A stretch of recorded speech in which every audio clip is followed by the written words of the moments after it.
Coming to you from Star Studios in Calvert, Texas, this is Coffee with a Sign Painter, a podcast hosted by me, sign painter Sean Starr. Our groovy intro music was written and recorded for this show by Fergal Lawler of the Cranberries. Thanks, Fergal.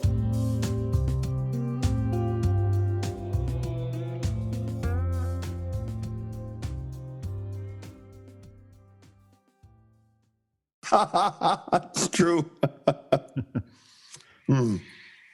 So we're going to have a lot of catching up to do because last time that we saw each other in person was at your workshop down in Taylor, Texas. Yes, at Norma Jean's. Boy, yeah. that was fun. That was over 2 years ago now, wasn't it? I think so. Yeah. Quite a while. That was the end of one tour for that year. I think it was a November or December, but yeah. Are you going stir crazy from kind of being stuck at home? Not traveling all that much? It's just the opposite because I've moved. I've been in one place, Mazeppa, Minnesota, since I was 4 years old, 1965. And I didn't plan on this, but for me to move out of there, it would have to be something special somewhere. Uh-huh. And I've been looking for 4 or 5 years, just tired of the same old thing. Some of the same old people that bug you for years. It's just Sure. like, come on, man, I'm doing everything I can for this town. And you guys just go, come on, give us some more for free. Just got tired of that. And then my niece says, I know you're looking for something. Come on down here to Iowa. My father-in-law owns an old church. I said, well, I don't want to spend a lot of money. She goes, well, he's standing right here. I'll ask him what he wants for it. Hey, you want to sell that church to Mike? And he goes, yeah, sure. So ask him what he wants. He said, 20 grand. I'll take it. Do you want to look at it? Nope. I'll take it. I'll just take it without looking at it. And it was built in 1947. It's fantastic. It's about the pictures that you've sent me over the last month have just been like, wow, what in the heck? That's amazing. It's an hour south of where I was. And we moved ourselves, my wife and I, my brother, other people. And it took us 3 months. So it was full-time moving. I really didn't have any time to think about anything else. Yeah. But when you're moving, you go back in time because here's all this stuff in the attic, in the basement. Well, here's that letterhead meat. Here's that T-shirt. Here's that gold leaf thing I never finished. Here. Yeah. And it's like, oh, my God. And then once in a while, people be, Mike, when are you coming back on the road? Well, I can. It's this COVID thing. So we're living out of boxes, and we really haven't had time to sit down and see what's going on. In the meantime, I was doing some signs as well, because you got to. Because people don't care. They'll come in and go, hey, what's going on? Well, I'm moving. Okay, I need this truck, and I need that. Yeah. Okay, I'll have it next week. So we went through the same thing chaos. 2 years ago, and, I bought this old historic building down in Central Texas, and, you can tell people even like, hey, I just need 2 or 3 weeks to get some stuff settled in. And it just goes over their head, and they're still wanting you to jump and get it done. You're like, oh my God. It's the same when I was traveling and I'd come home. They're in their small little world. They're like, so Mike, you're overseas. What they think of right away is, oh, you're in Paris. You're in here and there. Well, yeah, I was, but I'm working. I'm teaching people. It's not just sitting at the Champs-Élysées with a cup of tea and your finger out. Right. And they just go, you just look at them and like, well, that's not the answer they want. But then they'll see somebody over your head and go, oh, there's Bill. He got a new tractor. I'll be right back. Yeah, let's go talk to Bill about his tractor. The hell with Paris. Anything I tell you about overseas, you're not going to understand anyway. Yeah, right. But God bless them. How big is Mazeppa? I think that's about the size of the town we're in down here. It's 842. Oh, it's a little smaller. We're 1,100, so we're more bustling than Mazeppa was. Well, when I had my letterhead meet in 99, it was 400 painters in a town of 800. It was Woodstock of letterheads. We took over the town for a week. That's amazing. But now I'm in a town of 120, Chester, Iowa. And I'm going to do it again. I just got to wait a while to get settled in. So that's the Chester. I saw that you had the word Chester in your email.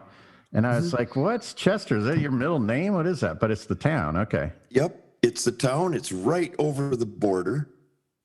And it's got one bar, a little truck stop, an insurance agency, a Lutheran church, a German Amish furniture store, and now me in a church. I think it's awesome, the juxtaposition of, you've lived your whole life in these micro towns, but then you get on a plane and go to all these, far-flung places to teach sign painting. And, I think that's really great that you've got like the two extremes as part of your regular deal. It is. And it's the old adage, take the boy out of Mazeppa, but never the Mazeppa out of the boy. Yeah, yeah. And that's when I hooked up with Sam Roberts, Better Letters of London. We're the yin yang. It's perfect. It's just like, look, I don't want to organize this stuff. You do that. I just want to paint. I want to be myself and paint. And he would stick me in front of audiences at these ad agencies and colleges. Like, what the hell am I doing here? And I didn't have time to get nervous. He just goes, just stand up there. I'm like, and do what? Here's a clicker. He gave me a clicker, and here I was showing people pictures of what I was doing in different places. And it was just comical. And one of the CEOs of, I think it was Saatchi and Saatchi, I still don't know what it is. At the end, he comes, he goes, God, that's the best presentation we've ever had. And I said, well, I was told we got a free meal. Yeah, but in fairness, you're one of those people that's like natural born entertainer. I have a feeling when you were 8 years old, you were probably telling jokes to like the family gatherings or something, because some people just have it in them. I was, but I was getting in trouble too. Just fun little trouble. But I was junior and senior class president in high school because my buddies did it as a bet. Let's put Meyer in there and see what he does. I'm like, no, I don't want to do that. All of a sudden, okay, you're the president. Well, what am I going to do? Oh, if you're forcing me to do this, well, then we're going to have some fun. So, we had the best keg parties, and it was a business school for me, really. Let's see, $26 a keg, $2 a cup. And in the meantime, I loved sign painting because my dad was a barber. I was a middle son, raised by him mainly there because I was a hellraiser, and in between haircuts, he would paint signs. So I watched that. It's like, that's what I want to do. Yeah. Well, I was thinking about this last night, knowing that we were going to be doing this, and I was thinking, I think the first, and I won't say meeting because it's, I was a lurker for a long time, but I think the first time that there was interaction, it was virtual, was on Letterville. And I looked a few years back when the framework was still there, and I had joined Letterville in 99 or 98. I can't remember which one. Yep. And, for those that are listening that aren't familiar, it was like the first generation sign painter forum that a family up in Canada started, right? Yep, Steve Shortreed, yep. Yeah. And it was like such a blast of fresh air because all of us were isolated and disconnected, and then all of a sudden this tool was there and people were posting pictures. And, I remember timidly posting pictures of stuff and just like crossing my fingers that I wouldn't get shredded or whatever. And everybody was so supportive. And it was a really, really great boost. That then later, I kind of feel like the next generation of that was the Creative Sign Makers of America forum that Mark Fair and you and somebody else got kickstarted. Well, Mark and I did that because we got fed up with Letterville because it was getting too political. And when people would post stuff, they would just, like you say, shred them. We're like, hey, wait a minute here. This is supposed to help each other. And there was a lot of people being very vicious. And I've always said, guns, religion, politics, it ruins everything. Yeah. And that kept creeping in. Yeah. And it's like, well, these people on there, come to a real letterhead meet and talk to people face to face. Let's get back to the origins the way it was. Yeah. So we thought, well, let's just do our own. We came up with the CSA because we're rebels. Definitely Mark is. We thought CSA, let's see, Creative Sign Makers of America instead of Confederate States of America. And then what spawned out of that was quite a bit. In fact, the font sign maker from that, I said to Dave Carell, my friend in Minnesota, hey, Dave, can you work on some kind of logo for this? For the heck of it? He goes, yeah, I'll come up with something. He makes Creative Sign Makers of America, and then he's looking at it. It's like, I should make a font out of that. And there's Sign Maker, and that's where it came from. And it and you know, that was another key turning point, was Carell's stuff becoming available, and then, you know, a bunch of other really talented people like John Studden and others got involved and started making, you know, fonts and stuff. And that was super exciting, because prior to that, and I've still got it, and this is something else I want to address with you, is I've still got I don't even know if you remember, but this had to have been, gosh, like 2007, maybe 2008. You had sent me, like, out of the blue, I didn't even know it was coming, this box of like old Signcraft stuff, including a book of type styles when they used to send those out. That was all pre-font. And you know, when it turned the corner where all of a sudden you could get your hands on the fonts, you know, prior to that, I had people like John Arnott down in San Diego and stuff. And we started, and it ended up growing pretty decent size. I think initially through CSA, where we were doing like vector swaps, where you know, if we had created an alphabet and no one knew how to turn it into a font, we'd be like, well, I've got this cool thing. What do you got to trade for it? And then we'd swap. And, you know, that was really fun for quite a while.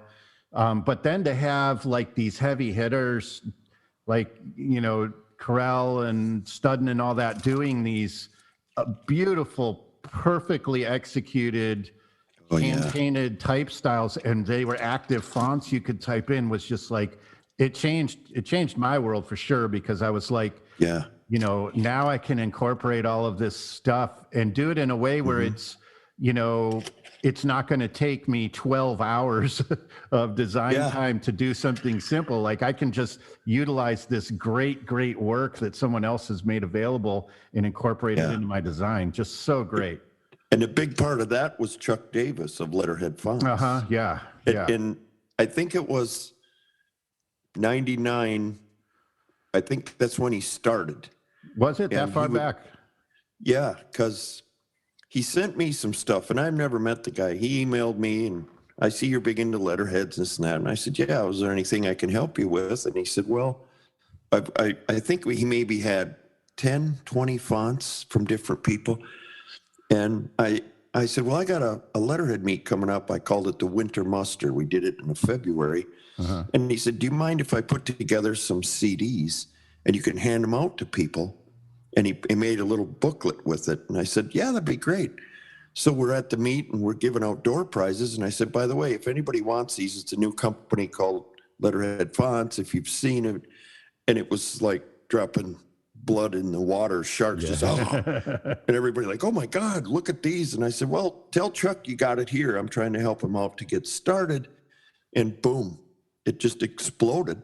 Yeah, I think everyone simultaneously recognized the value in what was being put out there. You know, you had people that had spent decades of their career, you know, designing these fonts, or, you know, what really fascinated me was, you know, the old cigar label stuff that people were taking one word and creating an entire full alphabet number set out of, when they might have only had 7 or 8 letters, but it all worked and was just like, oh my God, this is everything I've always wanted. You know, that's how it felt to me. Yes. Well, like Gilmore Gasoline, you'd see that and go, well, that'd be cool if it was a font. Yeah. There it is. Or Indian Motorcycle and stuff like that. So it was a big boost. And then he started doing a lot more with people sending in their pictures of what they're doing. In fact, I never paid for a font. I was like, Chuck, what do I owe you for these? He goes, no. You've helped me a lot. Just keep going. I'm like, okay. That's awesome. That's awesome. And he says, we want to do a font of yours someday. I'm like, okay, but I was so busy. I've never had a font made yet. I've got a lot of stuff. I've never seen one. Have I missed it? You just haven't done it, huh? I've got them painted, and number of people have said, I'll scan that for you, and I've given it to them, but then they got busy, something else happened, and it's never happened. And then I got to Chuck, I'm ready. And he says, well, we don't really need anything right now. I was like, what? Oh, well. Timing is everything. What I just did on my truck, where I changed the word sign painter, that comes from Nathan's Hot Dogs. Okay. I was doing a workshop for Colossal in New York, and I saw that wrapper on a hot dog. And God, I love that. So I went to Australia, and I was doing some workshops, and I just sat down and I drew out an alphabet that I thought would look with that. And it took me a couple of weeks, and I just said, no, I don't like that G, or I'm going to change the I. And then I made capitals, lowercase, and it's sitting in a box. What a shame. Send it to me. Send it to me, and I'll scan it all in. Yeah, I mean, it would be fun. If Nathan's listening out there, I don't want a lifetime supply of hot dogs. That's the last thing I need, but I do love kielbasa. Go Bears. It'll just be a cease and desist. Don't worry. Yes, I did a couple other ones where I think it was called Top Heavy, and it was inspired by Alton Gillespie from Texas. He did War Party, this boat. Okay. And I looked at the alphabet he did. It's like, oh, look at that. Alton Gillespie. I know that name. Was he a Signcraft guy? Like, was he in Signcraft? Where do I know that name? He's probably a modern day Ed Roth. He's from Texas, and he's done small stuff on his card says still on the planet. Okay. And it's a snake that's holding a brush. I mean, Alton Gillespie, yeah, like I've said, he's like an Ed Roth. He's just crazy. He's still alive somewhere down there in Texas. I went and saw him once in Wiley, Texas. In Wiley, okay, that's up it's one of the suburbs of Dallas. Yep, and I showed up one day, and there he is, and he goes, you and Joe Broxman are the only people who've ever found me here. I said, I didn't know you were hiding. He said, well, sort of. That's awesome. You got to get him on sometime, but he's awful hard to understand. He's really kind of like that. I'd probably have to physically sit down with him with two microphones to get it done, huh? Yep. Yeah. And just shove it into his face. But he's a letterhead legend. He's done stuff at meets. In fact, the first meet I ever went to was in Arlington, Texas. Okay. And I had no idea. I just saw letterhead stuff in Signs of the Times and all this. And I was working at another shop, not on my own. And I thought, I'm going to go down there. And I was all, yeah, this is going to be great. I went there, and I was so scared.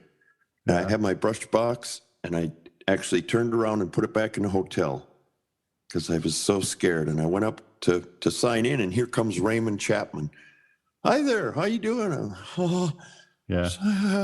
And Signcraft legend. When I go to these letterhead meets, I know that feeling of intimidation, and that's what I tell people. It's like, I know what you're going through, but they're just people like you and me. And what do we do here? And here was all this going on.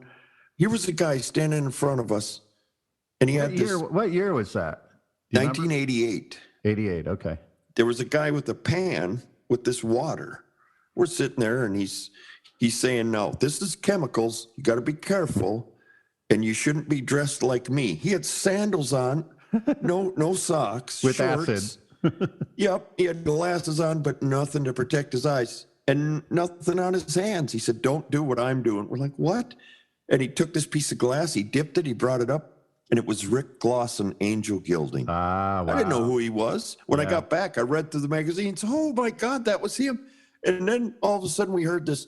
And it was Alton Gillespie doing the Star Spangled Banner on his airbrush. Awesome. So we all run to that room. What is this? I thought this is great. But I was so super intimidated. And the night before, it wasn't going so good. I wasn't really in with anybody because I was from way up in Minnesota, and all these Texans were like, hey, how y'all doing? All this. And I called the wife that night. She goes, well, how's it going? I said, I don't know. I think I made a mistake. I'm not really fitting in with anybody here. She goes, oh, that's too bad. Well, you're flying home tomorrow. I said, yeah. She goes, by the way, I took the pregnancy test, and we're going to have our first baby. Oh, shit. So I go back to letterhead meet. I can't think about lettering or nothing. I'm going to be a dad. Yeah. So I'm way in the corner drawing on this little thing and just ignoring it, just looking at the clock. When can I fly back? And this guy came over and he says, "What the hell are you doing over here?" I said, "It's okay. I'm taking notes." He said, "You can't hear anything over here. Come on, what are you doing?" I said, "Hey, just don't tell anybody. I'm really not getting into this. My wife said we're going to have a baby." He goes, "Where are you from?" I said, "Minnesota." He said, "My wife's from Minnesota, Albert Lee." I'm like, "Oh, yeah." So he got his foot in the door. And he's like, "So you're going to have a baby?" He turns around, "Hey, everybody, this guy's going to have a baby for the first time." I'm like, "Oh, no." He goes, "Do you know what gold leaf looks like? And do you know what it is?" I said, "Well, I've heard about it." He says, "I'm doing the class in an hour. I'll do it just for you." I said, No, it's okay." So an hour comes by. He goes, "All right, everybody, it's time for Jeff Cahill to do gold leaf." Jeff goes, "I'm going to do it for that guy over there. Come on up here. What's your name?" I said, "Mike." "What, Mike what?" "Mike Meyer." "Okay, Mike, what I'm doing here." He did the whole thing, and it was a oval sign for Mark and Rose Otis. Oh, wow. And I didn't know who they were, nothing. Yeah. He's doing the leaf, and I'm like, that's gold. Sorcery. Then I got it. Yeah. It turned a switch on. I went around in the meet, and now I'm like, "Hello, Raymond Chapman. Let's do this. Hello." And the guy taps me on the shoulder. "We got to take you to the airport." No, I don't want to go. I fly home. There's my mom, my dad, my wife. "Oh, you're going to be a dad. Isn't that something?" "Yeah, that's great.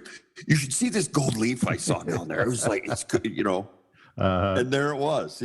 I was shocked by it. And that's my story. And I've talked to Jeff since that. He doesn't really remember it, but he said, "That was my job and that's your job, is to help others." And I'm glad that you shared that, because this is something I was thinking about as well, is you, and I'm sure you don't remember this or have registered it probably or anything, but I was thinking about it last night. My business and studio that I have right now would not exist as it is without you. And I know that you're probably like, "What the hell are you talking about? That's stupid." But it's not. And the reason why is because when I first got back to painting signs and started my studio in 2005 that I'm currently operating, I had gone through,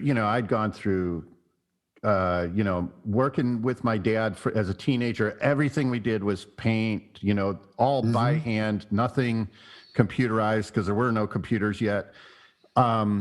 And then when my dad died, I took this job up in Seattle, and, the first shop I worked at, they were still doing gold leaf and paint and some silk screening and stuff like that.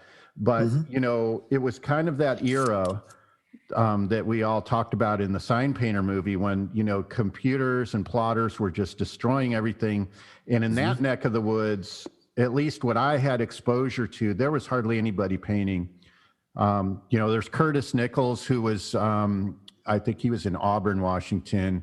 He was doing a lot of paint work still, but there was just a few little people that were still painting, and everybody else was just like, "Screw it. We want nothing to do with paint. Computer's the future. You're going to have to learn computer." And I went through that whole period, and then I got depressed and on prescription drugs, went through divorce. Like, it was total mayhem. And when I started the studio that I have now in 2005, I just moved to San Francisco, but I was super insecure, because I was like, I'd never really viewed myself as a legit sign painter, because I for years up in Seattle was being told, that's like old archaic nonsense. We don't want that in our shop. We don't, because I would go forward and be like, we could do this in paint and it would be gorgeous, and they'd be like, "Just shut me down. But it was right at that time, and it wasn't long after that you sent those books to me, which you autographed, which I thought was amazing, because I'm just like, I was equally excited and bewildered, like, why did he sign them? But you had made some statements and messages to me through Letterville and then later CSA of encouragement. You basically told me, get over it. You've been doing this your whole life. You're fine. Just go for it. Yep. You'll be fine. You'll be fine. And I'm sure you told that to 1,000 people in over that period of time. But it still do. It empowered me to be like, you know what? He's right. This is all I've ever done. I grew up in my dad's shop doing all this kind of work. I can do this. And it got me over that hump. And I was, from that point forward, I started getting high profile jobs coming in, and I was able to build my portfolio back up. And I was like, wow, it's working. And also, you had a website years ago that was like, I don't know what it was. It was super badass. It was like this interactive thing where it was like, welcome to Mike Meyer Sign Shop. And it kind of had this aesthetic to it that I was so drawn to. It was very, as you've probably seen, like the majority of my stuff, I still do like aged and distressed, old school looking stuff. And, that was kind of the vibe that you were putting out at that time through your website and everything. And it just opened up a world of possibilities to me. I'm like, this guy has put together exactly what I want to do with my studio, and it can be done. And that possibility is possible. And I just wanted to thank you for that, publicly, if you would, because you're welcome. I think you're one of those people that is hardwired to encourage people and tell them, yeah, you can do it. And so you do it all day long without even thinking about it. But it works. And it's a confidence builder. Yeah. And I'm a recipient of it. And, I've had a lot of amazing experiences come about since starting this studio that, again, it tracks back to a moment in time that I can look at and say, this person got me over the hump and made me stick with it because of the things that he said. And so thank you for that. I think it goes back to my mom. She died in 97 of cancer, and she was Irish, and you just never mind if somebody's a bully to you or some of that. Like, Mom, I'm going to go kick his ass and all that. He's going to be a friend to you someday. No, just be nice. Like, how can you say that? But it goes back to like the Jeff Cahill, where I praised him, and he just said, I'm just doing my job, and that's your job. And now I say it to you. It's your job, and help someone else. And one of the things that I'm sure people listening know of the ongoing feud with John Downer and myself, I have to say this, no matter what people have said, don't say anything. You got to have the guy in the white cowboy hat and the guy in the black. It's called balance. Yeah, duality. And Winston Churchill said, if people are mad at you for something you've done, that's fantastic, because you stood up for something you believe in. And I thought, what? And not having the fear of somebody saying, you can't do that. Yeah. Really? Well, where's the school to show us how we're supposed to be a teacher for this? I'll go right now. Well, there isn't. John Downer is an excellent sign painter. And if you can't say any good about anybody, don't say anything. So anyway, sure is nice outside today. I went out and I'm in Iowa now, and so is he. Now we're neighbors. So John, if you're listening, or somebody, tell him, come on up to my church. I welcome you with open arms. Pastor Meyer would like to see you. We don't have that long on this earth, so why not make it a good one while we're here? Absolutely. I totally agree with that. There's been sometimes, for me too, it's not been a walk in the park. And people thought, you just open the door of your shop and money falls from the ceiling. No, I've done the septic truck jobs, the dumpster jobs that were shit jobs. But I had to make money. And there's times you go, well, when I get this done, and I'm going to try to make it the best I can, no matter what it is, this is going to help me to give me time and money to buy that glass, to buy that gold leaf, to do what those guys are doing, the Noel Webbers, the Mark Otises. Yeah. And then I met them, and they sat down with me, and they said, this is who I am, and this is what I do. That's all it is. And I just thought, well, yeah. They just said, turn around and be nice to someone else. Okay. So that's what I've done. And on top of it, here's the thing. You are big, you're bold, you're loud. Those things draw you as a target because you're putting yourself out there, and you're this big, loud Midwestern guy. But at the same time, that is the type of personality that's needed to reach a broad scope of people to help them. It And is. that's what you've done with it. And that's really cool, because even though you're loud and brash sometimes, you're also like the big teddy bear guy because you care about people, and that's awesome. Right. Because once you get out there, you're exactly that. You're not hiding anything. Because there's even been people that have come to me with some pretty serious personal issues. It's like, hey, look, I'm just a sign painter. Yeah, but they need somebody to talk to. Well, Sure. I do too. But we're doing this profession that makes people really happy. Yeah. I've been on many airplanes, and one time this lady said to me, you know, you really pass time on a plane when you make conversation. I said, that's right. She goes, well, so what do you do? And I said, well, obviously I got paint head to toe. I'm a painter, but what I tell people is my job is to make people happy. Uh-huh. She said, well, what do you mean? And I said, well, look around everywhere you go. There's signs. How did you get here? How do we know where to go? That's me. Not everything, but I thought about that a long time ago. Well, in those days of the early 80s with the computer, I had a 4B, and it's like, oh my God, the Helvetica monster's going to swallow us all. Yeah. But I said, well, and I got to make money, so I learned how to do it without the monitor and all that. But I still like to do this fun painting stuff. Yeah. And I still did it, and I was somehow kept known for, and I've lost some jobs because, well, we did it in those stickers. You don't do that, do you? Well, yeah, I do, but you're known as a painter. Yeah, okay. And then there's the other thing that I tell people. They say, well, I was going to have Meyer do it, but I know it'll cost too much. Well, how do you know that? You didn't ask me. Is it my fault for being better, for bettering myself so I can do things better? Yes, it will get some more money. But these are the same people that go to McDonald's and want a T-bone steak for the price of a hamburger. Yeah, right. So the business part of my workshops, when I started teaching, which I was scared to death doing, was we need to do things to tell people, sure, we're going to show you the basics of lettering and everything.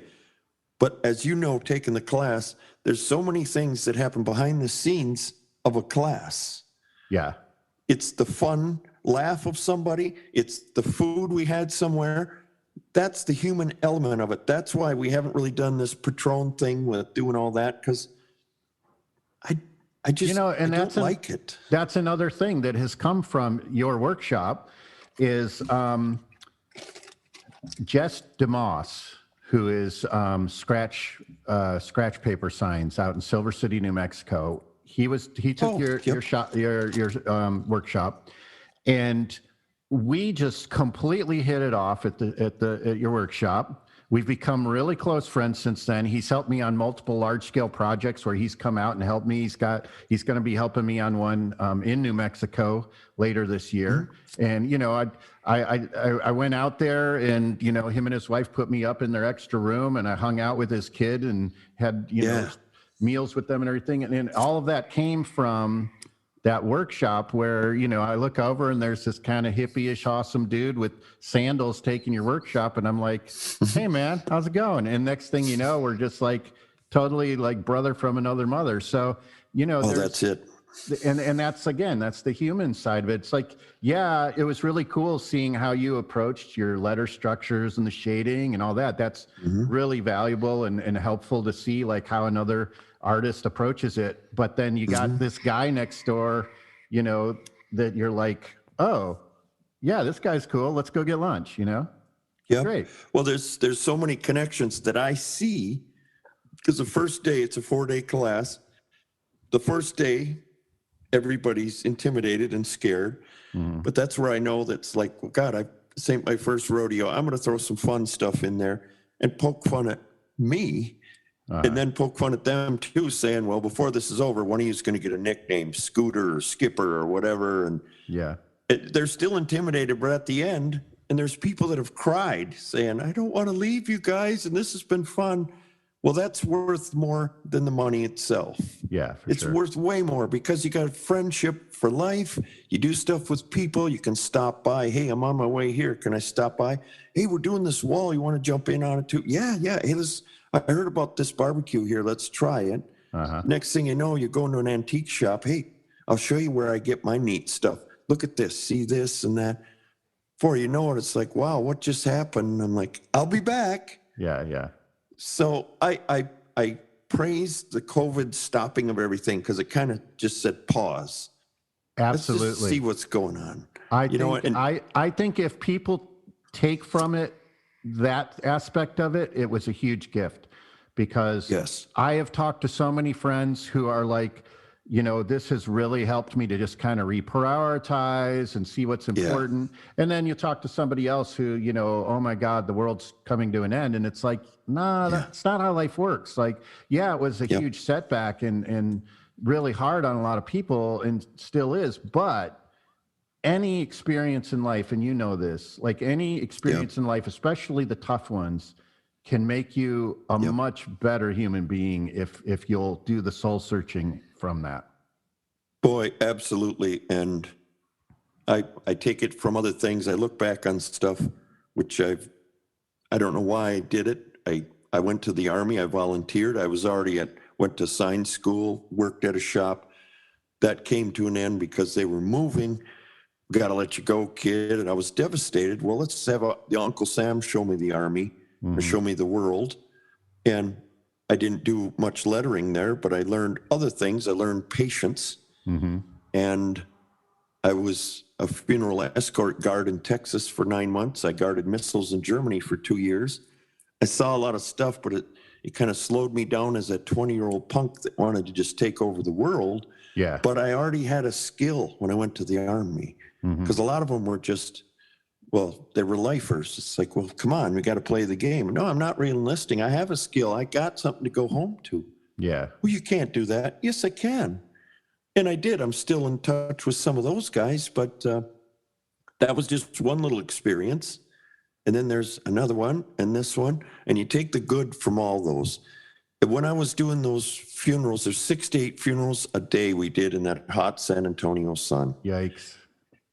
And after a while, it doesn't bother you, these mourning people. You don't know who this soldier was, but it was a free coffin and a free gravesite. And after a while, you just go, people are different when there's a funeral where they think about, we're not going to live forever. We better make the most out of it. And I thought, why aren't people like that every day? Yeah. I mean, I'm that way we go to a funeral and it's like, well, now I think about what somebody said at one of the funerals.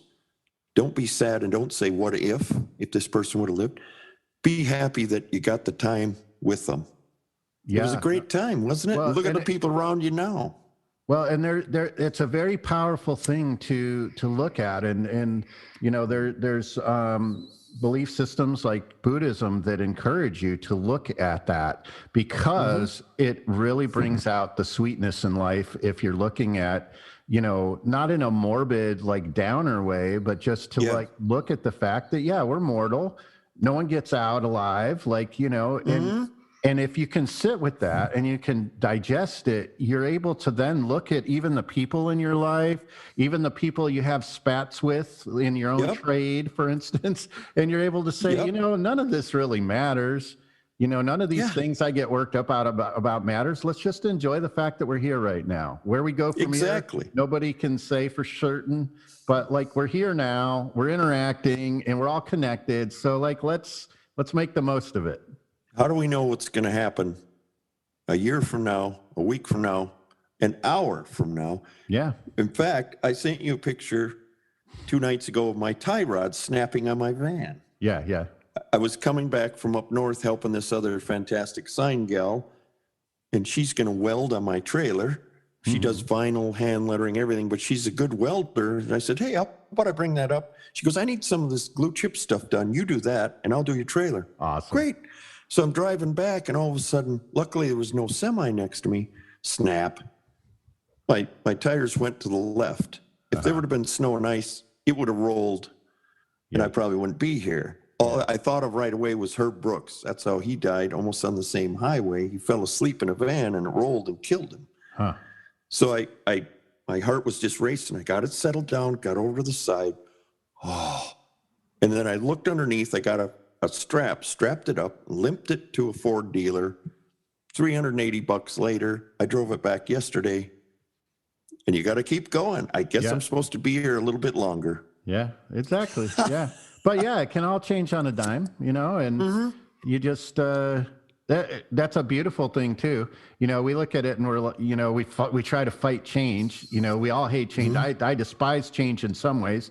And then as I've gotten older, I'm like, nah, not really. You kind of thrive on change. And so I've kind of, as time's gone on, tried to like lean into it more, like the unexpected and the changes. Like, yeah, I kind of get a charge out of it. In my small town of Mazeppa, I mean, it's always dear to my heart. It'll always be my home. After traveling the world, they asked me to come to a meeting and say, you know, all these things you've seen, we'd like to make the town better and improvements here and there. Can you come to the meeting with some ideas? I said, great. So I printed out some things I've seen in different countries and, okay, show us what you got. Well, here's this. And they did this. When I was in Paris, there was this. And then I saw this in Sydney and just looked on these stone faces and like, well, it's not really what we wanted. I said, okay. The two letters, one word called T-O, that's the key here. And they're like, what? I said, you want change, but you don't want to change. Is that right? Oh, no, we want to change. I said, no, you don't. I grabbed all my stuff and I left. Well, what's the problem? How come he's such a hard ass and all this stuff? No, you're going to buy the same metal garbage can cover that you've had for 20 years. It just got rusty and you're going to do it again. You don't want change. That's fine. I'll go somewhere else that wants change. Now I'm in a small town that there's hardly interactive at all. You are the change because the number is so small. There's going to be a change somewhere, somehow. I don't know what it is, but it may be another town that's next to me that finds me. And I'll go, yep. But when I finally get back on the road again, I'd like to do a little less of it and do a little more here and more teaching here. But now tell me about that, because you had mentioned it in one of the conversations we had. And I'm intrigued. Like, now you're going to be living like in the building upstairs. Is that right? Yep, in the choir balcony. But you're going to set up a sign painting school, correct? Or should I not be telling That's fine, yes. Okay. I'm going to call it MASS, Mid-America Sign School. So come to MASS in the church. Awesome. So the main floor, it's like a gymnasium because we're pushing the pews away, starting to set up my stuff. And I put the pews online and everybody, oh, you'll make a bundle on that. Nobody. There's just tire kickers. So my brother and I started taking them apart. Beautiful 9-foot pieces, 11-foot pieces of oak.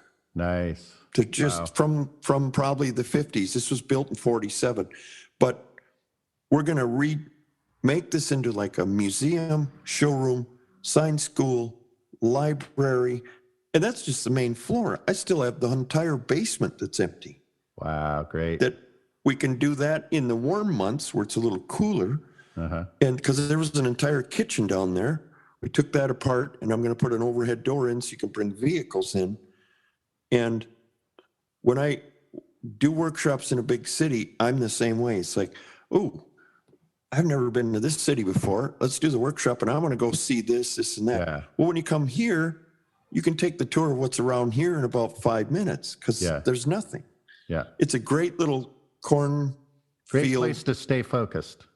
Yes. So you'll come back and go, well, that's cool. I'll see that when I leave. Yeah, I'll take you to Minneapolis to the airport. We'll see a few things, whatever.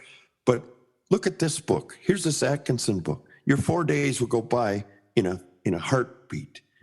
But you want to come back to go, well, there was that other thing he was doing. I want to add sandblast, silk screening, other things that you can do. What I'd like to do is set up a month-long thing where if you have employees and you want to send them to do this stuff, They can be here the whole month, or they can be here for 1 week doing just gold leaf or traditional hand lettering or silk screening, 3-dimensional, glue stuff, carve it. Because there's only one school in the U.S., and that's LA Trade Tech. So I want something here that's more hands-on, but you don't have to move here for a year. Yeah, no, that's fantastic. Are you going to also do letterhead meets there? Or are you Yes, kind of done? Here's absolutely. something that I want to do is when you get it all set up, I'd like to come up there just to like check it all out for one thing. But if you do a letterhead meet, I would love to come up and do the podcast there and just, grab people and sit them Yes. down. I think that would be such a, the energy will be so great because letterhead meets always get everybody pumped, and it'd be really cool to just grab people and be like, hey, come over here, let's talk.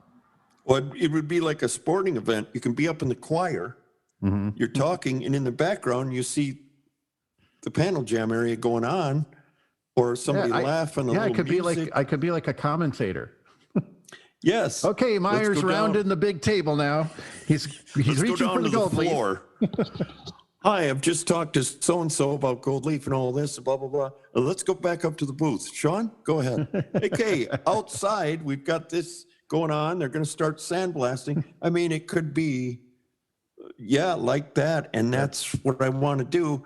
But again, it isn't about me. It's about the entire letterhead thing and what it's about. And to get people inspired like it did for you and many others that, I learned it at that meet, or Mike showed me this or that, or this guy showed me. If I'm a little bit of part in there somewhere, that means more than any money in the world to me. I'm the richest man in the world with all the friends. The material shit doesn't make anything. I mean, I sold my place in Mazeppa, and an old realtor guy, he was an old farmer from Nebraska, he said, this is going to be your retirement, kid.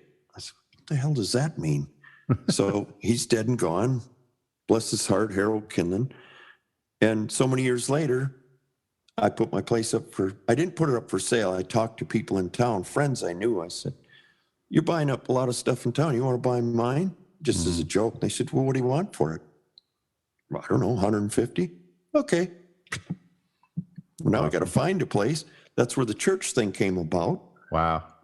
So here we had a little extra money, paid for this cash. I thought, I got to do this because this will never happen again. I've been on the ball and chain to the banks all my life. Yeah. So I know that feeling too. But then we got to put a big furnace in here and this and that.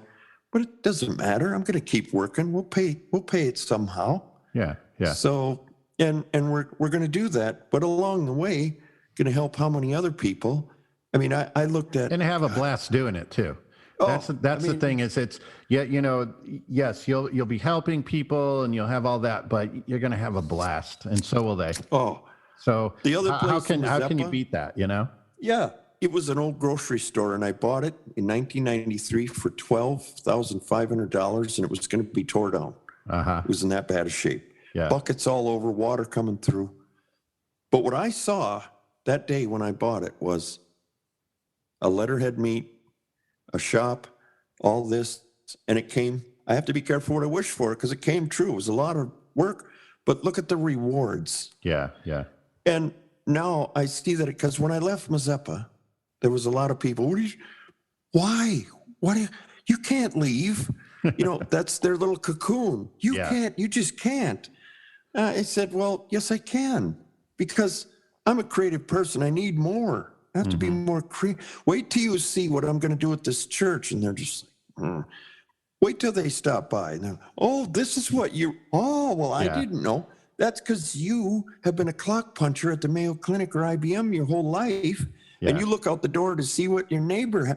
Oh, he's got a new boat. We got to have a new boat. But we just bought one. Doesn't matter. I got to have a new car. I got to have a better house.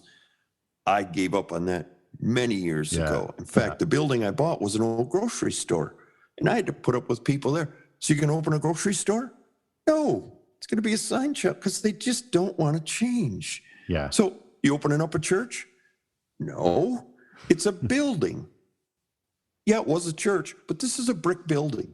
Yeah. That's what it is. Whatever I do with it, that's me. What they did before, that's great. And after me, Who knows? Maybe it'll be a strip joint. Maybe it'll be an embroidery shop. Maybe the Amish will buy it, do furniture. It doesn't matter. Yeah.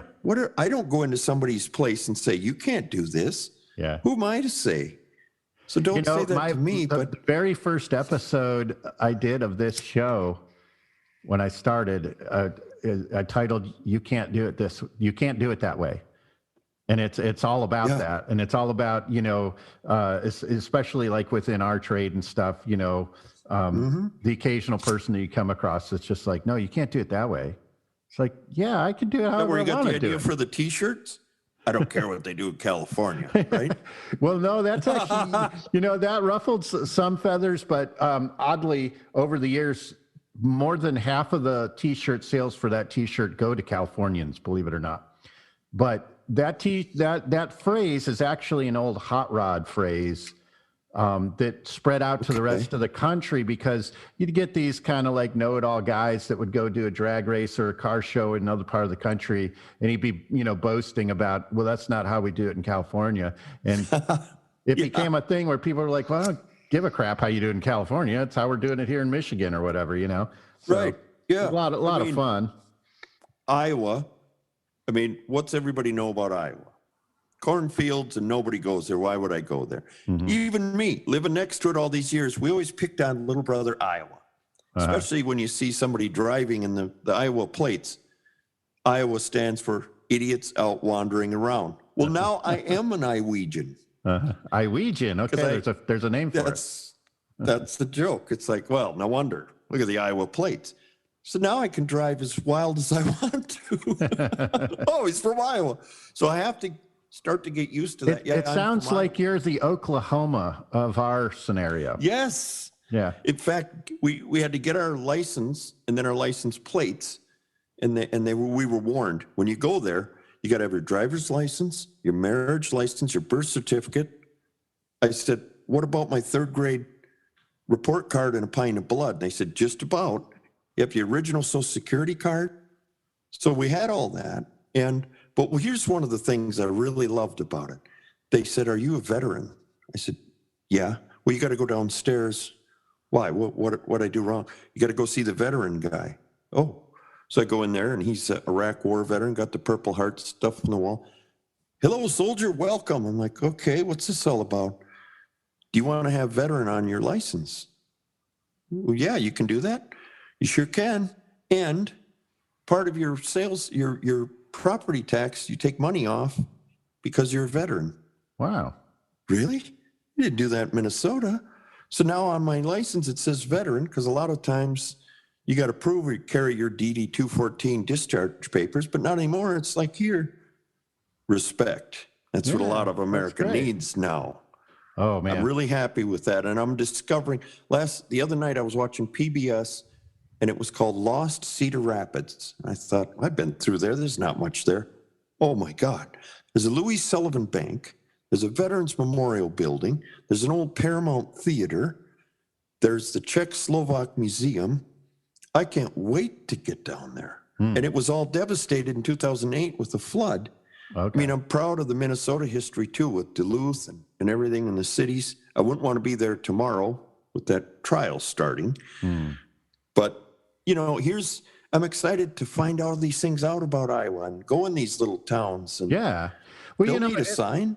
And that's the thing that I think gets overlooked so much is the United States is so diverse and so, every little pocket has this really interesting history, and people like, I had no idea this area down here, this is a really strange mix. The next town over, Bremond, is almost the whole community is Polish. And they do this big Polish annual festival with all the food and the stuff. And it's just like, and you're like, oh, it's Texas, people have all these cliches that they think Texas is, but it's like, no, we've got a really interesting history of, there's Czech communities here that, there's nothing but Czech descendants of when they came over and settled the area. The whole hill country area was settled primarily by Germans. And New Braunfels, the Wurstfest. Yeah, and the whole I'm a really big, music fanatic, and there's this whole type of music called Norteña, which is, it's got accordion and, it's very papa sounding. And then I ended up finding the history on it is when the Mexican cowboys would come work on the ranches in the hill country. At night, everybody'd sit around and drink German beer, and the Germans would play music with the Mexican guys, and it created this whole new genre of music that's been around now for 100 years. Like, there's just so much pockets of interesting, cool stuff that you can go find in this country that's just super amazing because it's the big melting pot. It is. It's like the all-star game. Because I tell people overseas, hey, there's a saying that I grew up with where if something is wrong or is screwed up or backwards, they say, what Polak did that? It was always the Polish. But when I was in London, I saw all these workers there doing everything. They just worked their ass off. And I'm like, why were we calling them bad people? Look at them. They work like a dog. This is great. And then I went to Poland and I was like, I've kind of seen this before. Kalachki and Czech stuff. And like, oh, what is this? But you grow up with I hated polka music because it was the 70s, Skinnerd and all that. Yeah. But subconsciously, my dad was playing it. I'm like, I got to listen to this shit, the old man. Then when I got into the Army in Texas, I went to Wurstfest in New Braunfels. I'm like, I know this song. Yeah. This is Blue Skirt Waltz. Oh, no. I called home, Mom, listen to this. She goes, you're drunk again. What are you doing? I'm at a Polka Fest. This is great. I love it. Oh, sure, you love it now. Well, your dad's come in. I got to fix supper. See you later. Don't call drunk again. Okay, click. But around here, too, there's all that and more. I mean, the acoustics in this church are fantastic. I can't wait to have Patrick Smith come from California to play his accordion here or to have a band in here or guitars. And that was another thing about the class we had at Norma Jean's. We went to her house that night. You guys played guitars. Yeah, we had a good food. time. It's like, I didn't know he played or I didn't know she played. There's all these pockets, like you say, of all this stuff. And I think a lot of it's a connection with signed people and the creativity. Yeah. It's like, I do this, but I also do this. I mean, I still love stock car racing because that's where I started looking at cars, building model cars. And now I'm in the hotbed of it. There's a track 20 minutes away. Mason City has a track. I'm going to put a 4x8 there to put my name and sponsor to help out. It's $5 to get in admission. I said to the girl, is this right? She goes, yeah, it's $5. I said, well, here, take 10.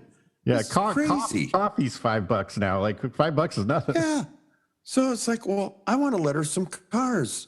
And of course, when I let her a car, they're like, oh, you went old school, huh? And I'm like, well, no, well, the sponsors, you can read them. Give it time because once you get a couple out there, there'll be a line at your door.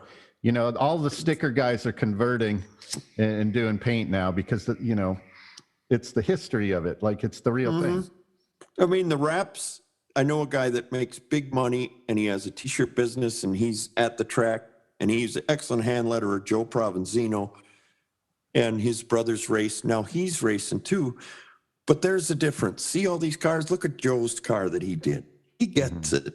Yeah. Because a lot of the vinyl wraps, I call them smears because it looks like a smear. Yeah. What's in my day, there's the Mr. Pizza car. You knew that sponsor and you went there because he won. So let's go try the pizza there. What was the big thing on the CSA forum? What signs you can read or something like that? Yep. Did you start that? Somebody started a thing where it was like post pictures of signs you can actually read. And then a lot of us would also post stuff. We'd be driving around and see some horrible digital thing that you couldn't even tell what it was advertising. We'd post that on there too. Yeah. It was like what I tell students, squint your eyes. Can you see that? Oh, your brushwork is excellent. Boy, you did the corners beautiful. But what are you advertising? That light blue with that magenta shade. Yeah. I don't It's even making think my eyes cross. I don't even think a salon wants that. But yeah, it looks good up at the screen, doesn't it? But look at it back here. I don't know what it says. You don't know what it says. I take pictures, and I've got that slideshow that I show. And here's a picture of it's red letters with an orange shadow. Uh-huh. And even when the picture first comes up, people, I don't say anything. They just go, oh. I said, yeah, that's what I said. That's why I had to take a picture. Look at this. The letters are executed nice, but what's up with the color? Make it a gray shadow. And one of the things that's nice about, and I still go up there, Gemini Letters was 40 minutes away from me on the way to the Twin Cities. And they have this box it says free wood. And it's letters. Okay. There's dimensional letters, there's Coke logos, Michelin Man. Free. People are using it to burn. Oh, wow. So I take them and I show them in the class. See this beveled letter? Or hold it away. Now that's a shadow. Now this is a cast. There's no better way than to have the actual letter. And Gemini's been such a great supporter of Letterhead Meets, My Meets. They've donated $500,000 to the Sign Museum in Cincinnati. Oh, wow. Okay, cool. And in fact, when I was in Taylor, before our last day in Texas, I was driving around. I'll see what this town's about the outskirts of town, and there's a Gemini logo. Yeah, it's on the same highway that you take out to get to here in Calvert. Yeah, it's like, yeah, I drove by minute. that and thought the same thing. I'm like, wait, that can't be the same Gemini. I'm like, but it's the same logo. What's going on? So I took a selfie with the Gemini sign, and I sent it to Fred Oss, who's the president of Gemini now. Hey, Fred, I'm just checking on the plant down here in Texas. Everything's going good. No worries. He's like, what the hell are you doing down there? Awesome. Gemini is fantastic. And that's another thing I'd like to get into my school, too, is they can come down and show stuff or have little freebie plastic things that you can put up in your shop that just say signs. Because you can make good money with those letters. Yeah, but it can also come from what you hand did. Let them do it. And they actually have it 40% up. And then you charge that to the customer. And they make it so easy. Now they're doing LED letters. And their stuff's bulletproof, like the pin system and all that they put in it. I've never seen failure on their stuff. It's great. Yep. Yeah. And that was one of the Minnesota things I brag about, as well as 3M. It's all in Minnesota. I did training at 3M's headquarters back in, I think it was 96. The company that I worked for in Seattle, they were on me. They're like, you got to learn this computer stuff. Like, you're not going to survive unless you learn it. And so I was like, okay. And they sent me out there for the Scotch print training, which this is when Scotch print, they would train the salesman to take the customer and physically pull them back like 15 feet because the pixelation was so terrible that no one wanted to buy it unless they were far enough away to see what the picture would look like. But the greatest thing about that, the whole time I spent there, was the color theory class that they had us do. They had some color theory expert from Europe that was in doing something else. And so they stepped in and did this class, and it was mind-blowing, especially at that stage of not knowing a whole lot about all that stuff to learn.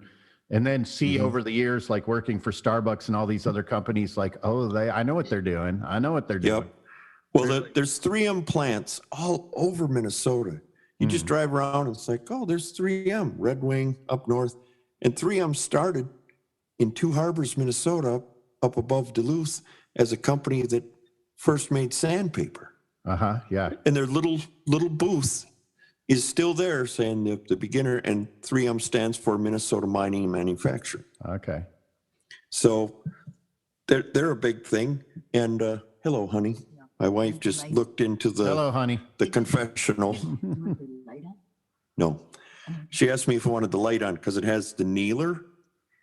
So when you kneel down, the light comes on outside. Awesome. And you talk to the preacher. Please promise me you're not going to disconnect any of that. Please keep all of that. No. In fact, Michael Clark from Aledo, Illinois, stopped by and he knelt down here, and he's a pretty loud guy, and he was, Hail Mary, full of grace, Lord is with thee. Is he the guy? Is it is Clarky his nickname? Michael Clark. Yep, I don't know why I remember that. his. From the old Florums or something. Yep. Yeah, he's phenomenal. And I've actually had 2 or 3 other people here. Chris Lovelady, who's tried to do letterhead meets, bless his heart. Yeah. But the COVID thing, he's going to come up again.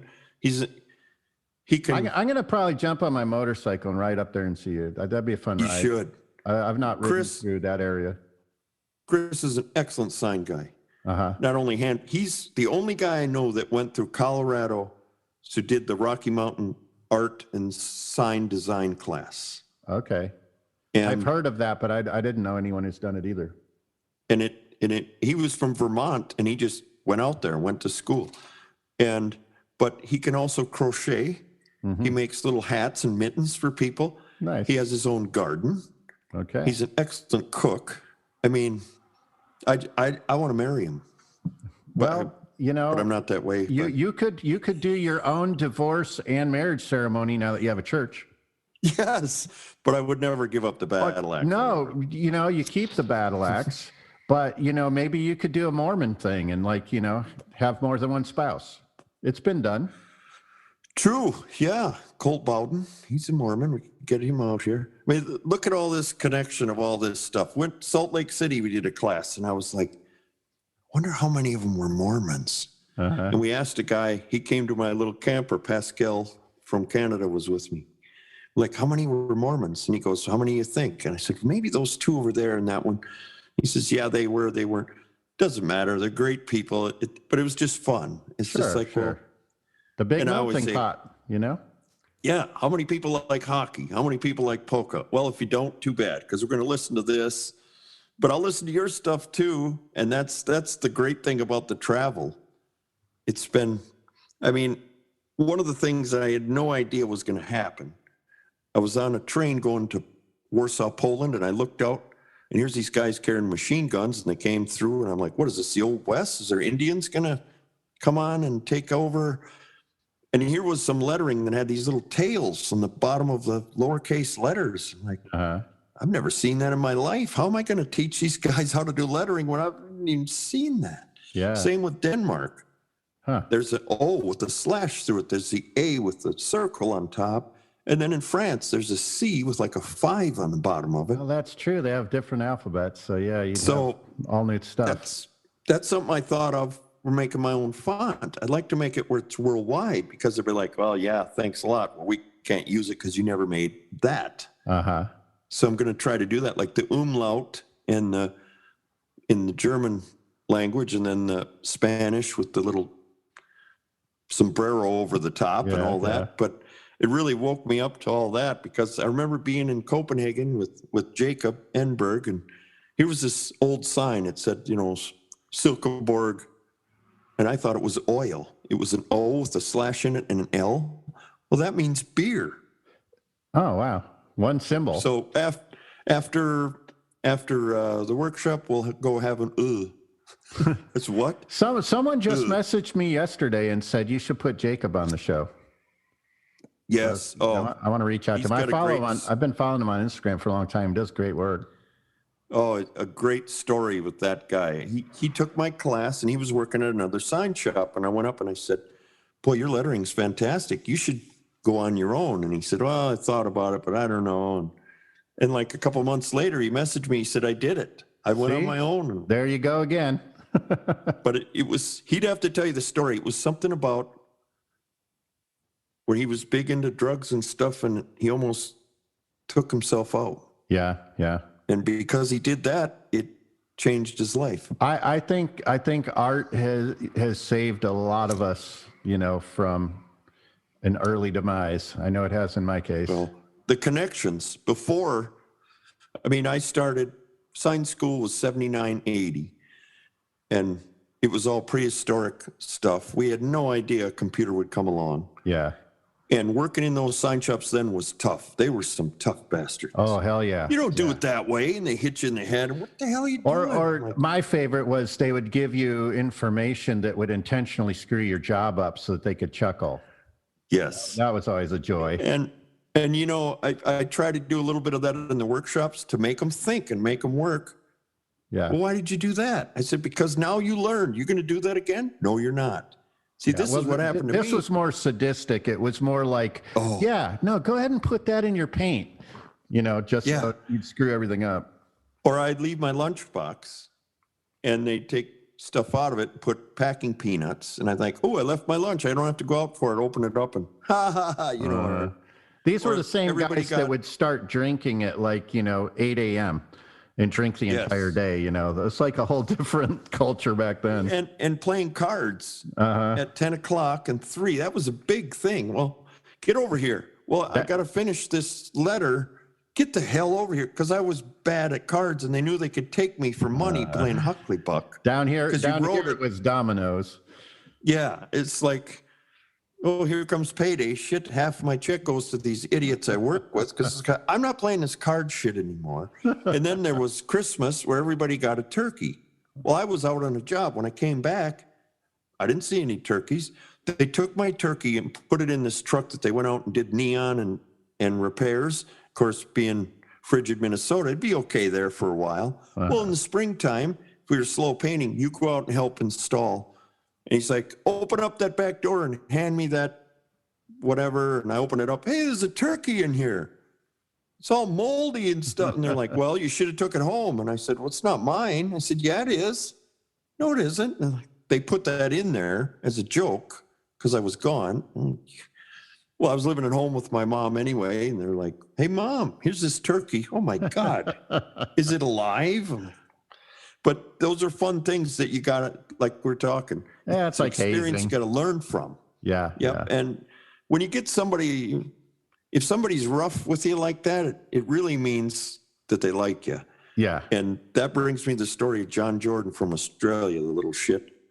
He was like 4 foot tall, and we traveled a lot. And he was so rough. He called me Beefcake. Come here, Beefcake. Do this over here, man. I'm like, you little shit. And I said to his son, his son Paul, who just passed away, so why is your dad so mean to me? Well, what an asshole. He says, he likes you. He really likes you. What?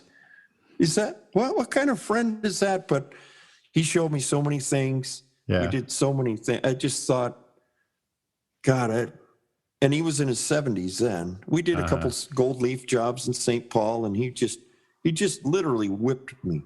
Yeah. Here's how you do it, kid. Do this, and you hang that. I've had this cutting knife since 47, and blah, blah, and the stories, and I'm like, yeah, but geez, it was overbearing. But it was so fun. It's like, God, this guy is going to be around forever. I need to do more with him, and we did. And I told that to Paul, and Paul was actually an ordained minister, and he would help people with marriage counseling. And towards the end, he retired from the signs, but he was still doing gold.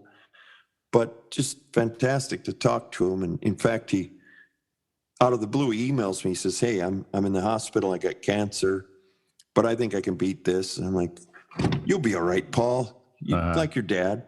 A month later, he was gone.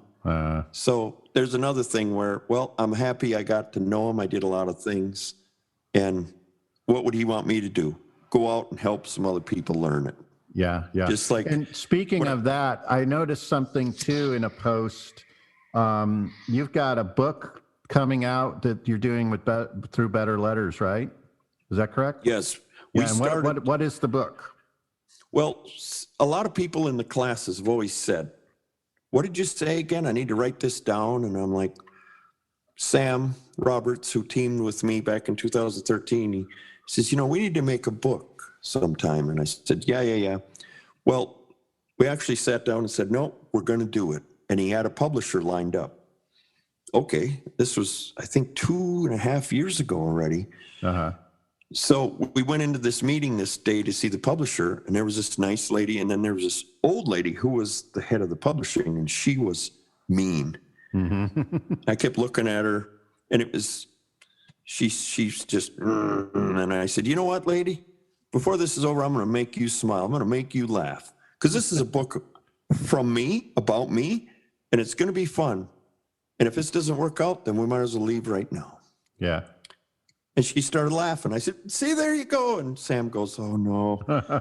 And I said, well, I guess I got some work to do. She said, you're damn right you do. Wow, So tough customer, man. yes, but I thought that's the kind of publisher I want. She Yeah. pushes. So Sam did the majority of writing. He Okay. would Zoom with me or just type stuff. When you do this, the Pounce wheel, how about this? What additive? We learned a lot because he went to a brush manufacturer in London and asked him about things that I didn't know. I said, we need this in the book. Okay. So we tried. I'm sure there's some stuff we're going to forget, but I thought, let's do it. And then we had Jasper Andries from Amsterdam do the illustrations. Okay. So this, Oh, we've been that's working great. on this. His stuff is awesome. Oh, Yeah. so Very excited to this see book, that.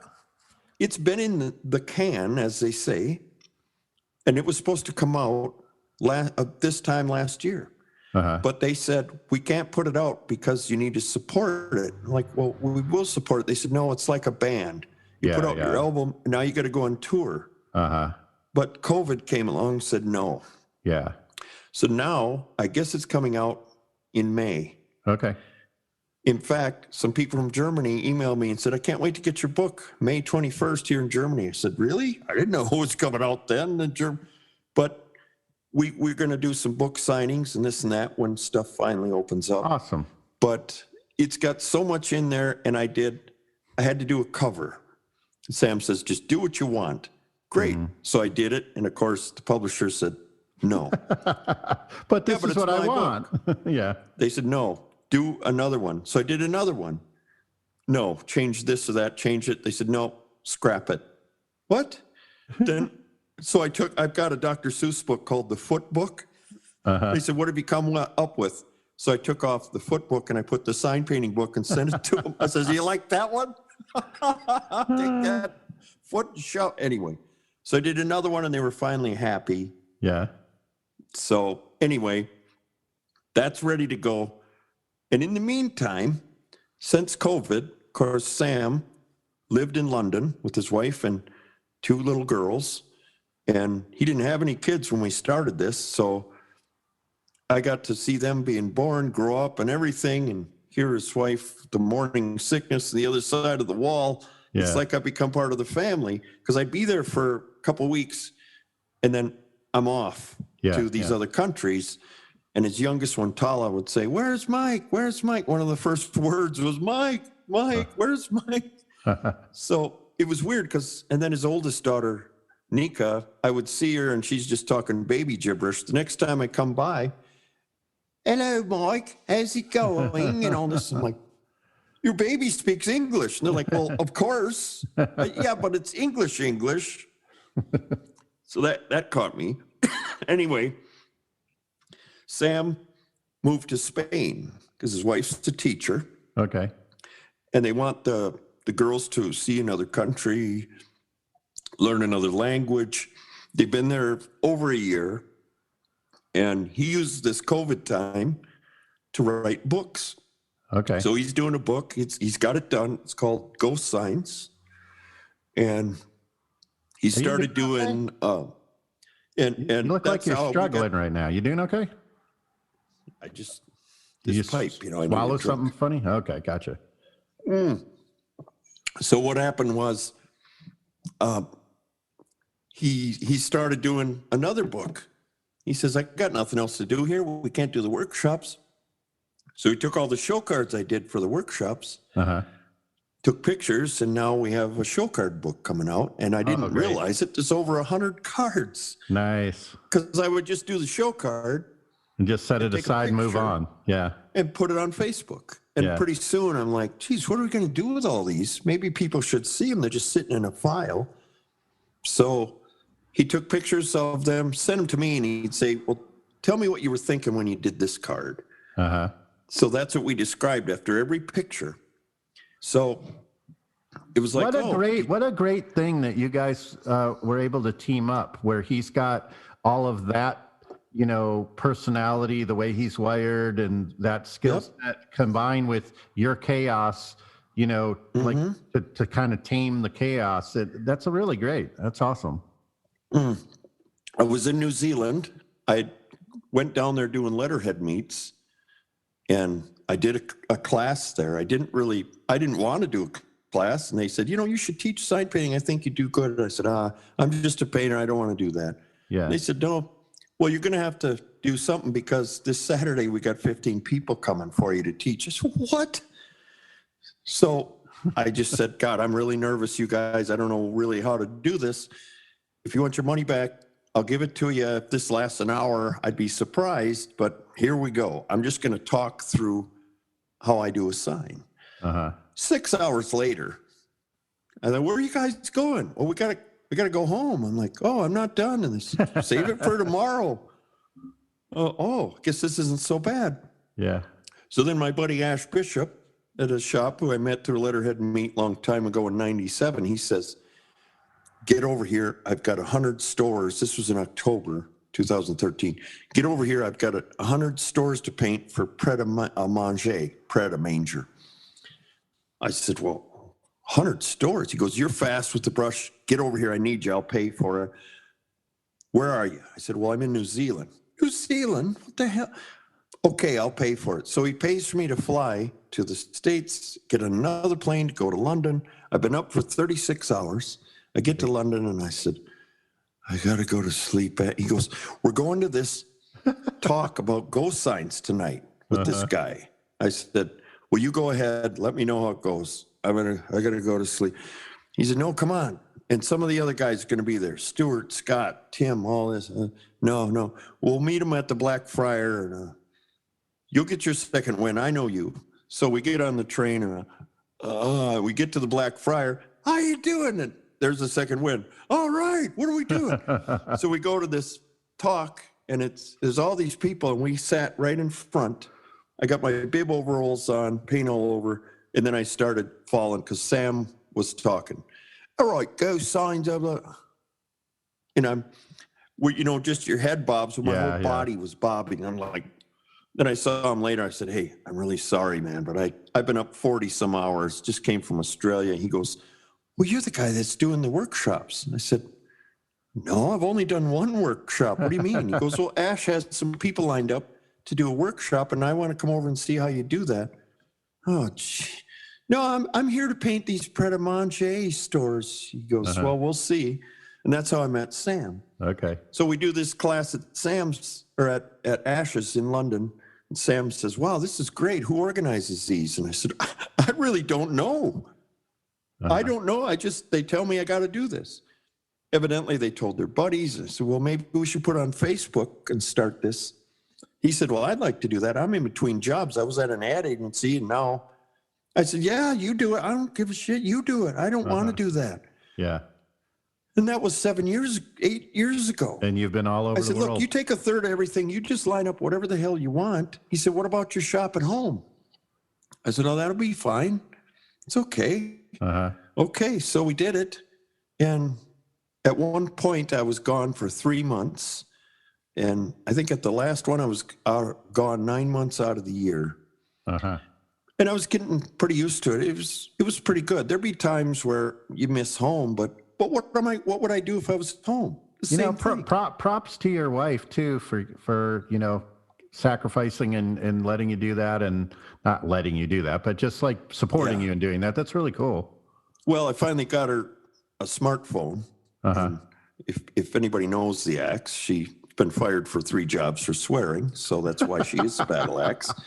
But we got to talk to each other through the smartphone, so it was better. And then I could see my cats and listen to some polka and this and that.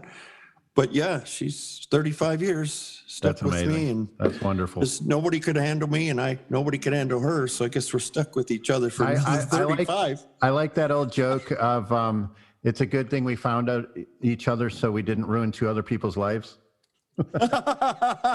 True. Battle axe, could I have a glass of water, please? There she goes. Okay, she's going down the aisle. So you just mentioned polka, and I like to ask whenever I get somebody on the show. I started to sing at the beginning, and everybody seems to enjoy it. It's like, what's on your iPod right now? And then basically just like, what have you been listening to for the last month, like in the studio? WRJQ. It's a polka station out of Appleton, Wisconsin. Okay. No commercials. And it's just happy polka music 24/7. like I always tell people, never a sad song. You know, It's that's why I fantastic. love Zydeco for the same reason. Yes. You know, it's just if I'm feeling a little low energy or feeling down or whatever, and I got work to do, if I put on Zydeco, I'm like, all right, now let's get this going. Yeah, I saw Buckwheat Zydeco in Red Wing, Uh-huh. and I think he's still alive. I don't know, but he was so old they had to lift the accordion on him. Oh wow. And then when he got it on, he was all over the stage. It was like fantastic. Amazing. That's another thing my dad would listen to, because when he was in the Army, he had a buddy from Louisiana, and he liked the Cajun stuff. Okay. So we would play that. And later on in years, he was a janitor at the Mayo Clinic, and he would love to come up and help me paint. And I showed him a lettering quill, because he always got the hardware store shitty brushes. I said, Dad, this is the stuff you're supposed to use. He said, oh, the hairs are too long. I don't want to do that. So he would just fill in. Uh-huh. But he was happy doing all that. Sometimes I didn't know when he was there. All of a sudden, oh, there's the old man. He'd come and leave a sack, and it'd say MM on it. And there'd be some racing newspapers, some Polka CDs, some shop rags. One time it was a new cordless drill. Uh-huh. Then I asked my brothers when he passed away, I said, did you guys ever get a sack with your name on it? And they said, yeah. And Wow, that's cool. he didn't say this, but we knew that he meant this. Don't tell your brothers about this, because then you'll fight on, oh, you got this and you got that. But we never would have anyway. Yeah, we but, just laughed but he about tried to it. keep everybody at bay with it. That's cool.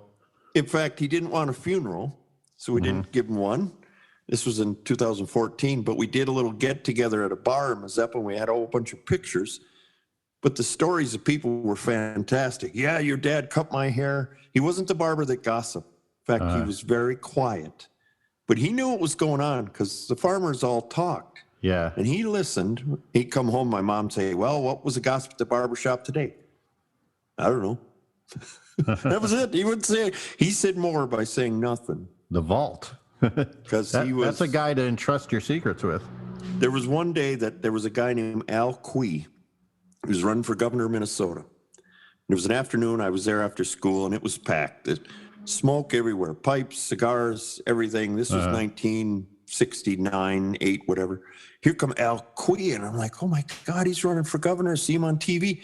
So he's handing out these pamphlets to everybody in the shop, and then he finally comes to the old man who's cutting hair. He's got his pipe, and he just looks at him. I'd appreciate your vote. The old man put his pipe and scissors down, and he grabbed it, and then he went around and grabbed all the other ones and ripped them in half. Oh, wow. Said, get the hell out of my barber shop. Nice. Some of the guys were like, oh my God. Some were like, yeah, you tell him, George. That's Then awesome. my uncle was across the street, ran a bar, and he was an alcoholic. And he had polio since he was 10, so he could never drive, and he had one bad arm. And I would be in there, and here comes Joe, 9 a.m, totally hammered, drunk off his ass, wanting a haircut. My dad had just ignored him. He's just gonna cut my hair and all this, and he'd leave. And the next day he'd be sober, and we'd go over there to get pie in the afternoon, and they'd talk like nothing happened. It was he had his own management style. When he was growing up, all right, you boys, because his mom died when he was 7 and Joe was 4. So when it was supper, wash your hands. Well, Joe would just stick his hand in there. My dad would wash his too. So he washed 3 hands. Wow. And I was the caregiver of Joe towards the end, because he was right across the street. Okay. But since Joe, we did all his signs, and I could do whatever I want there. It was great. And Joe really raised 4 decades of kids, because everybody went to Joe's after school, anytime, because there was Joe sitting there. He didn't have a car. He lived there. Okay. So after So church, his go whole to Joe's. universe revolved around it. It did. And it's like, go get the Sunday paper at Joe's, or after school, we'll pick you up at Joe's after the bus. I mean, it was just Joe.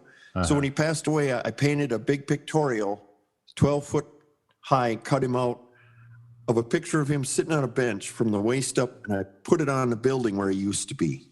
Nice. That's awesome. And people come over, well, it's good to see Uncle Joe still sitting there. And the first month it was up, some kid stole the top half of his head. And I was in Phoenix doing a workshop, and some kid said, hey, somebody stole Joe's head. I said, well, can you find it?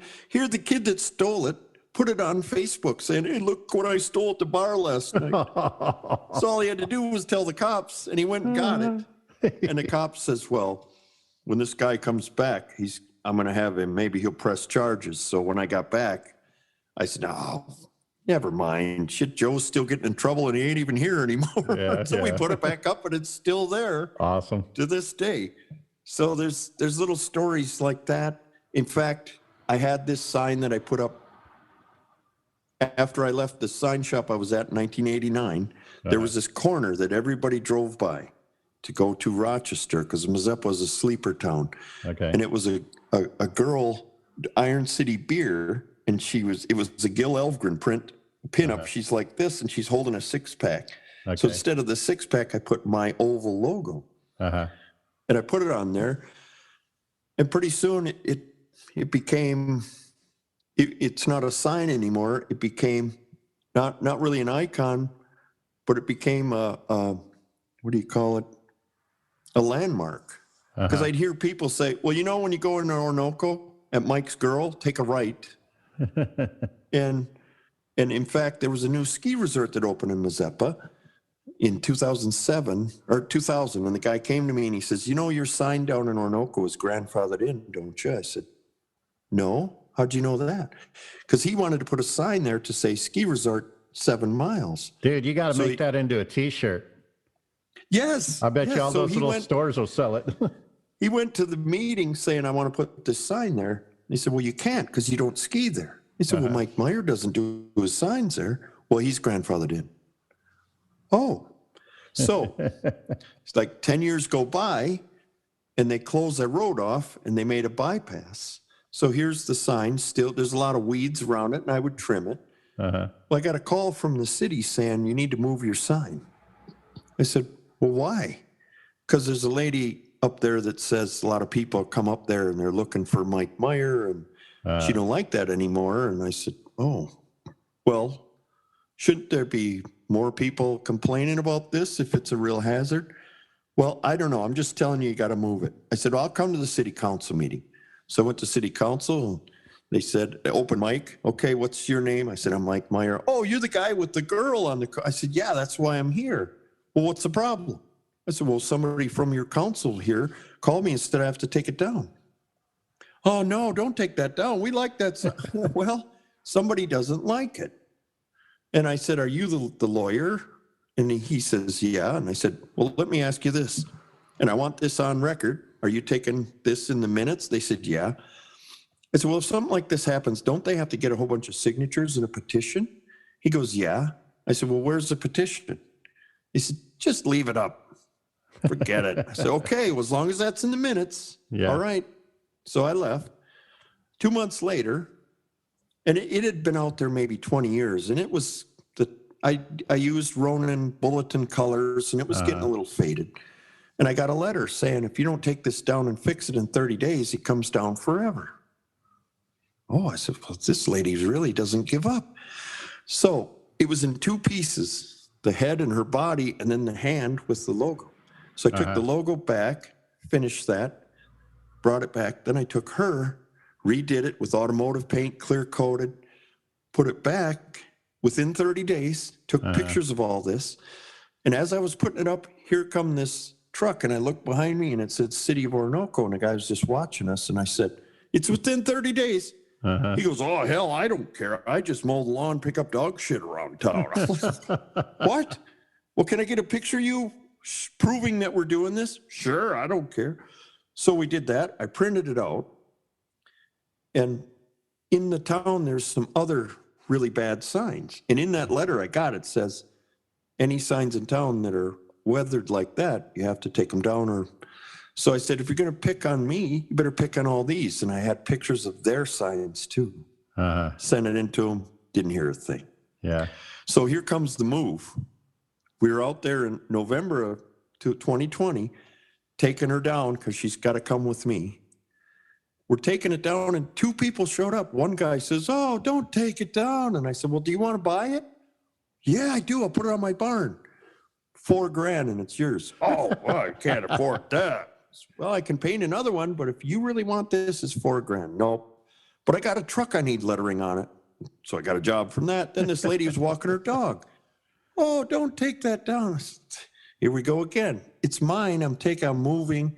She goes, I have an old camper I'd like some lettering on. Can you come over to my house and look at it? Yeah, sure. So it's sitting in the pews right now. Okay. I haven't put it up yet because the onslaught of what will come in, I got to get everything ready because people have seen my trucks, my Studebakers, and like, there's something going on there. Yeah. But when I'm ready inside, then I can put it out there and let the circus ensue, you know. Yeah. So these are just some of the stories. I'm looking forward to coming up there and checking it all out. It's one thing that I got to work on is a website and getting my merchandise because a lot of people out there have been hounding me and I've been slow getting them out there because I've been moving. That's my excuse. But once that's done, I'd like to even do a podcast here since I have this nice sound booth and just taking care of people's sign sins. Yeah. Your signed prayers have been answered. That's great. I'm glad we got to do this because we tried to do this for a long time. Yeah, I am too. And I appreciate you carving out the time. And I'm sure there's be plenty of people who get a kick out of it. Absolutely. I've heard a lot of people in my travels saying, have you heard Coffee with the Sign Painter? I have. Sean's asked me to be on there. I'm going to find the time someday. And then there was a time where we were but I didn't have the right stuff. Just like yesterday, we got to do this. In fact, I went to a place and I threw the iPad down. I said, I got to set this up for just Zoom for me. And he laughed. And I said, what's so funny? He's a young kid. And he goes, there's a lot of people your age that come in here with this kind of stuff. I said, oh, thanks. And I took my mask down. I said, I'll be 60 in June. Am I the old guy? And he goes, well, not really. Anyway, that's when my show card 60's the new 30, man. It is. I don't feel like, all that moving and all the boxes going up and down them stairs, my knees are just killing me. But that's where CBD comes in. You just rub it on there and there you go. Well, cool. Well, tell your wife I said hello and thanks for carving out the time and look forward to seeing what you put together with that building. In the school. Well, keep doing the great sign stuff that you're doing. I love seeing your stuff and your little Nash. I want to ride in that. Yeah, for sure. And I've got, I went the Studebaker route too. I've got an old 1950 Studebaker Champion. Yeah. Oh, beautiful. Yeah, you got to go up to cruiser, the Studi Museum. Where's that? In Illinois. South Bend. Indiana. South Bend, Indiana. Yeah, there was like 47 car builders in Indiana alone at one time. Wow. The Auburns, the Duesenbergs, all that. Yikes. It's just rich in that area. So you should really trailer your bike with the Studi. I might do that. Up there. I might do that. You'd love it. All right, man. Here comes the axe with my tea. Thank you, honey. You're welcome. All right. On that note, we'll talk to you soon. Thank you, Sean. Bye-bye. Bye, everybody. Okay, Hep Cats. This is the part of the show where we play a song from the Arhoolie archive, so pay attention. You can get these tunes from the legendary Arhoolie records at arhoolie.com. Now sit back, open up some One Shot, crank up the volume, and expand your minds, babies.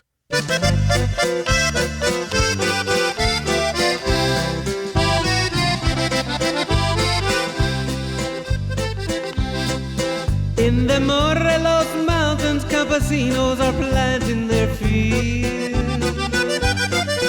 where the ghost of Zapata rides a horse that can still outrun the wheel.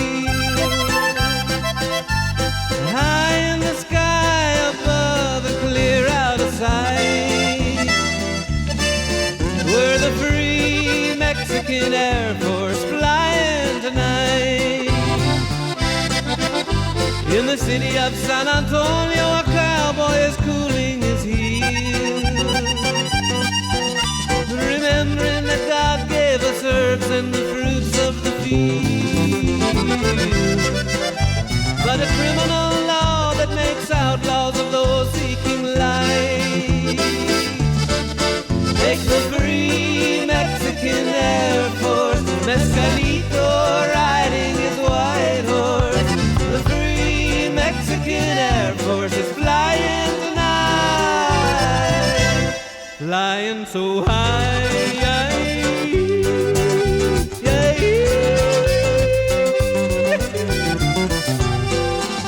How strange that an innocent herb causes money to burn.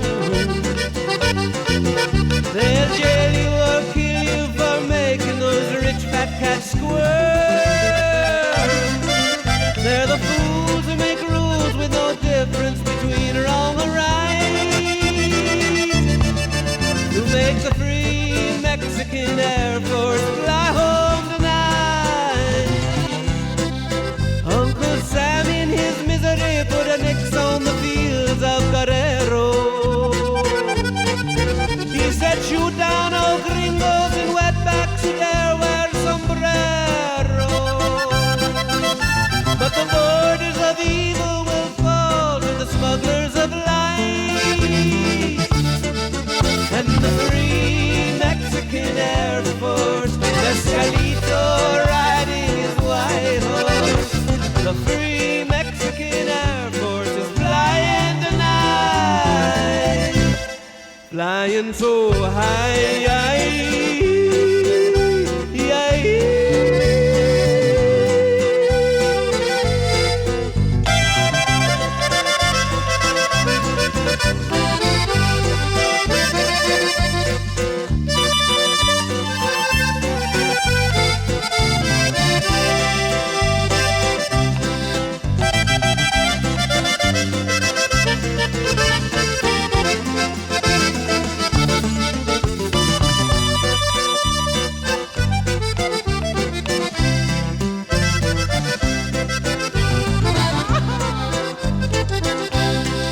While we smoking colitas, federales are loading their guns, blowing smoke from their six-shooters, spinning their barrels for fun.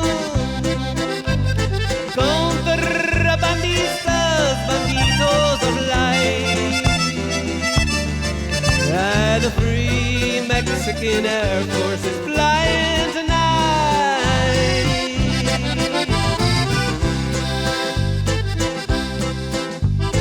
High in the hills we are harvesting sweet sensimilla. Oh, the law wants it all 'cause they think that the wild we can free. Freedom for us is a prison for the rulers of might. And the Free Mexican Air Force, Escalito riding his white horse. The Free Mexican Air Force is flying tonight, flying so high.